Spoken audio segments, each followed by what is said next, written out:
সম্মানিত হাজিরিন, সেই কামলিওয়ালা মায়ার নবী, প্রাণের নবী, দু জাহানের বাদশা নবীজির শানে আমরা একটি আয়াত সব সময় পড়ি।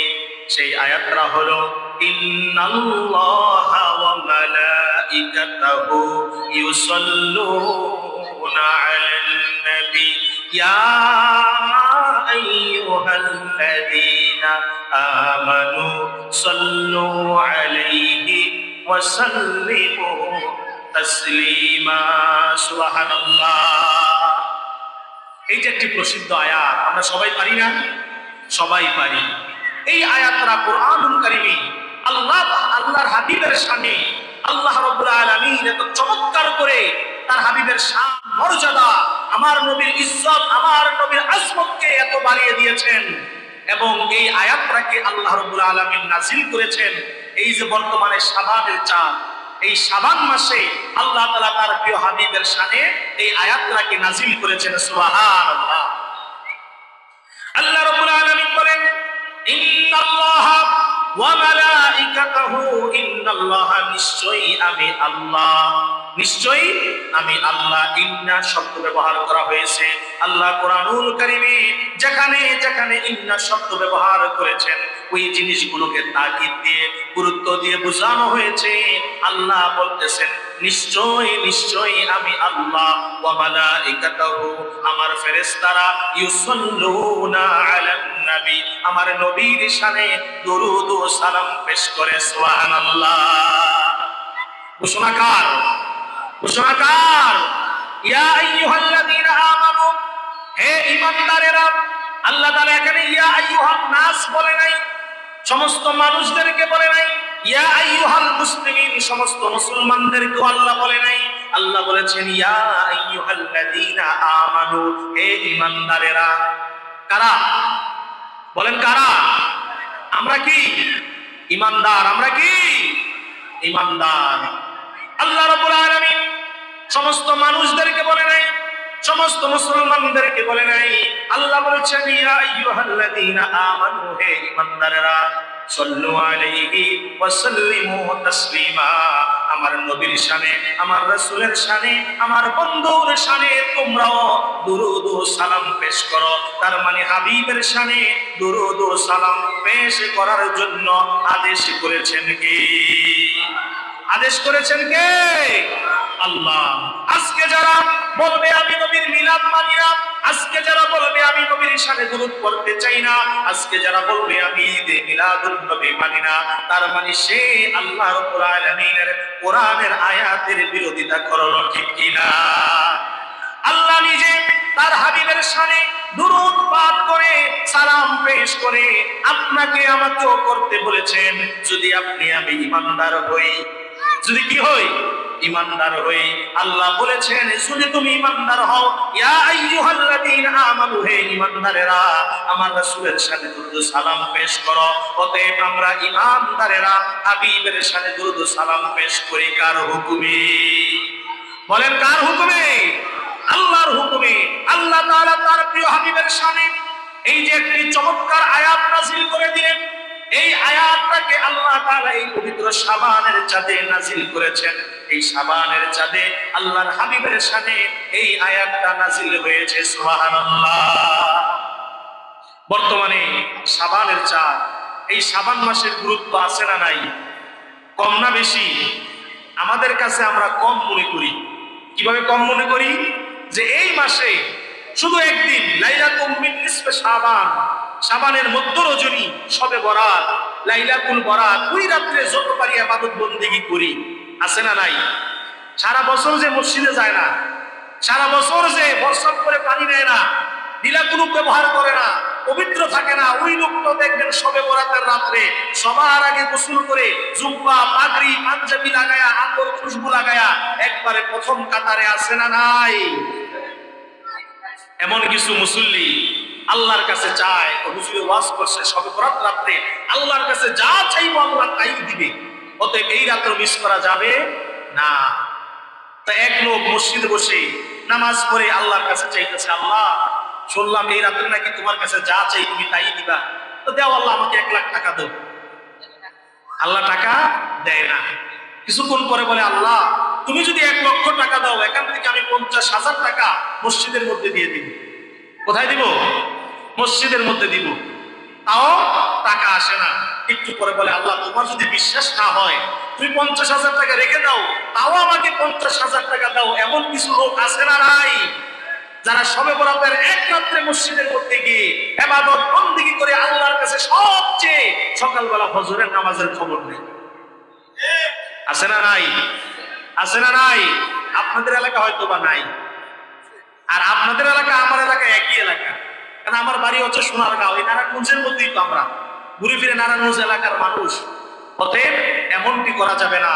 এই মাস পবিত্র লাইলাতুল নিসফে শাবানের যে মধ্য রজনীর ইবাদত, ওইটা তো স্পেশাল ভাবে আছেই, কিন্তু এই মাসটা ইতিহাসের পাতায় অনেক দাবি। এক নম্বর, এই মাসে আল্লাহর হাবিবের শানে আল্লাহ আয়াত নাযিল করেছেন, ইয়া ইন্নাল্লাহা ওয়া মালাইকাতাহু ইউসাল্লুনা আলান নবী ইয়া আইয়ুহাল্লাযীনা আমানু সাল্লু আলাইহি ওয়া সাল্লিমু তাসলিমা। আল্লাহর হাবিবকে এই যে এত বড় মর্যাদা দিল, এত শান বাড়িয়ে দিল, আল্লাহর হাবিবের আজমত বাড়িয়ে দিল, কোন মাসে? এই শাবান মাসে। দুই নম্বরে, এই শাবানের চাঁদরা কেন এত দামি, কেন এত সম্মানিত? এই পবিত্র শাবানের চাঁদে যেমন আল্লাহর হাবিবের শানে আয়াত নাজিল হয়েছে, ঠিক তেমনি ভাবে আল্লাহর হাবিবের শানে আয়াত নাজিল হয়েছে, ইয়া আইয়ুহাল্লাযীনা আমানু কুতিবা আলাইকুমুস সিয়াম কামা কুতিবা আলাল্লাযীনা মিন ক্বাবলিকুম লাআল্লাকুম তাত্তাকুন। ঘোষণাকার আল্লাহ। এই আয়াত দিয়ে আল্লাহ রোজাকে আমাদের জন্য এই যে ফরজ করে দিলেন, আমরা গোটা একটি মাস রোজা রাখি। দ্বিতীয় হিজরিতে এই শাবানের চাঁদে এই পবিত্র আয়াত নাজিল হয়ে আমাদের জন্য রোজাকে ফরজ করে দিয়েছেন কে? আল্লাহ। তার মানে এই শাবানের চাঁদে রোজা ফরজ হয়েছে। সুবহানাল্লাহ। সম্মানিত হাজিরিন, এই শাবানের চাঁদে আল্লাহর হাবিব এত নফল রোজা রাখতেন, এত নফল রোজা রাখতেন, সাহাবীরা মনে করতেন মনে হয় আর তিনি রোজা ভাঙবে না, রোজা ছাড়বে না, এই রোজা একটানা চলবে। আল্লাহর হাবিব একটানা রোজা রেখে শাবান মাসের শেষ সময়ে গিয়া একটা দুইটা রোজা ভাঙতেন, একটা দুইটা রোজা ভাঙতেন। ভাঙার পরে তিনি রমজানের চাঁদ দেখে আবার ফরজ রোজা সাহাবীদেরকে নিয়ে রাখা আরম্ভ করে দিত। সুবহানাল্লাহ।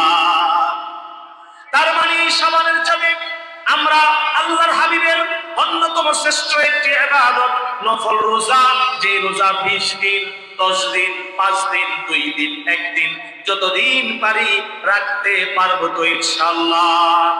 কি পারবো তো ইনশাআল্লাহ? আল্লাহ তাআলা আমাদের কবুল করুক বলে আমিন। সম্মানিত হাজিরিন, এই মাসটা কেন এত দামি?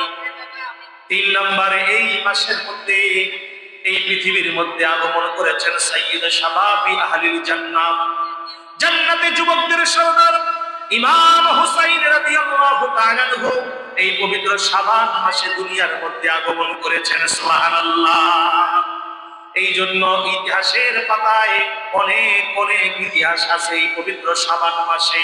এই জন্য শাবান মাসটা মুসলমানদের কাছে অনেক দামি, অনেক কল্যাণময়, অনেক বরকতময়। আমার এই কথাটা বলার উদ্দেশ্য হলো, এই শাবানের চাঁদে হাবিবের শানে, রাসূলের শানে আল্লাহ রাব্বুল আলামিন আয়াত নাযিল করে আমার রাসূলের শান মানকে বাড়িয়ে দিয়েছে।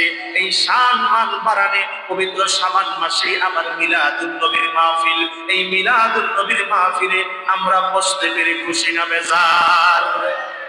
এক তো মাহফিল, আবার ঈদে মিলাদুন নবী মাহফিল, আবার শাবানের চাঁদে, যেই শাবান মাসে আল্লাহর হাবিবকে আল্লাহ রাব্বুল আলামিন সম্মানিত করেছেন, উজ্জ্বল করেছেন, তার শান মান আজমতকে বাড়িয়ে দিয়েছেন। সুবহানাল্লাহ। কেবলাতাইন একটা মসজিদ মদিনাতুল মুনাওয়ারায় আছে না নাই? 2 কেবলার মসজিদ বলা হয়। এই 2 কেবলায় যে কেবলা পরিবর্তন হয়েছিল, এটাও হয়েছিল এই পবিত্র শাবান মাসে। সুবহানাল্লাহ। আল্লাহর হাবিব নামাজের মধ্যে দাঁড়িয়ে গেলেন, আল্লাহু আকবার বলে সূরাতুল ফাতিহা পড়ে কিরাত পড়া আরম্ভ করে দিলেন। বাইতুল মুকাদ্দাসের দিকে ফিরে নামাজ পড়ে, কোন দিকে? বাইতুল মুকাদ্দাস, যেটাকে বাইতুল আকসা বলা হয়, বর্তমান যেটা ইহুদিরা দখল করে রেখেছে।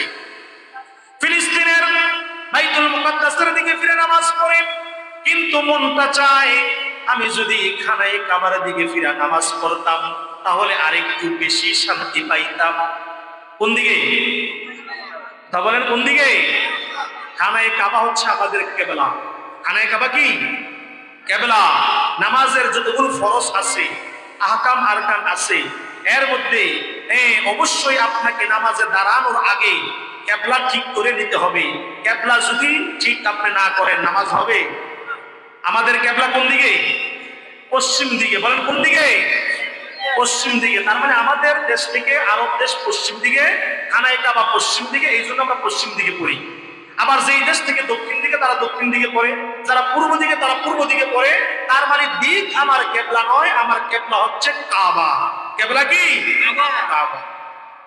আল্লাহর হাবিব নামাজে দাঁড়ায় কাবার কথা মনে হয়ে গেছে। আহারে, খানায়ে কাবা পৃথিবীর প্রথম ঘর, খানায়ে কাবা ফেরেশতাদের হাতে নির্মিত ঘর, খানায়ে কাবা আমার জন্মভূমি, খানায়ে কাবা আমার বাপ দাদার আমলের জায়গা। ওই জায়গাটা ছেড়ে, ওই খানায়ে কাবা ছেড়ে আমি বাইতুল মুকাদ্দাসের দিকে ফিরে নামাজ পড়ি, আমার মনে আরো তৃপ্তি আরো শান্তি পেতাম যদি খানায়ে কাবার দিকে ফিরে নামাজ পড়তাম। সুবহানাল্লাহ। আল্লাহর হাবিবের মনে এই যে চিন্তা, এই যে সংকল্প, আমার আল্লাহ জানে কি জানে না? জানে কি জানে না? আল্লাহ সুবহানাহু ওয়া তাআলা সাথে সাথে জিবরাইলকে পাঠায় দিয়েছে, যাও আমার বন্ধুর নামাজ শেষ করার দরকার নাই, দরকার নাই, দরকার নাই। 2 রাকাত পড়ছে বাইতুল মুকাদ্দাসের দিকে, আর 2 রাকাত জলদি করে সিনাটা ঘুরায়া কাবার দিকে দিয়ে দাও। আজকে থেকে কাবা হয়ে যাবে কিয়ামত পর্যন্ত সমস্ত মুসলমানদের কিবলা। সুবহানাল্লাহ। তো যে নবী মনে মনে যদি চিন্তা করে যে এই দিকে না ফেলে যদি এই দিকে নামাজটা পড়তাম, আল্লাহর সাথে সাথে ওই মনের চিন্তাটাকে বাস্তব করে দেয়। সুবহানাল্লাহ। কেমন নবীর আমরা উম্মত, সেই নবীর উম্মত হয়ে, সেই নবীর উম্মত দাবি করে আজকে আমরা নামাজ পড়ি না, হালাল ভাবে চলি না, ওয়াজ মাহফিলে আসি না। আজকে আমরা দুনিয়াদারি পেয়ে, আমরা দুনিয়াদারির প্রতি বদ্ধ হয়ে বর্তমানে দুনিয়াকে সবচাইতে বড় আপন করে নিয়েছি। কি বলেন ঠিক কিনা?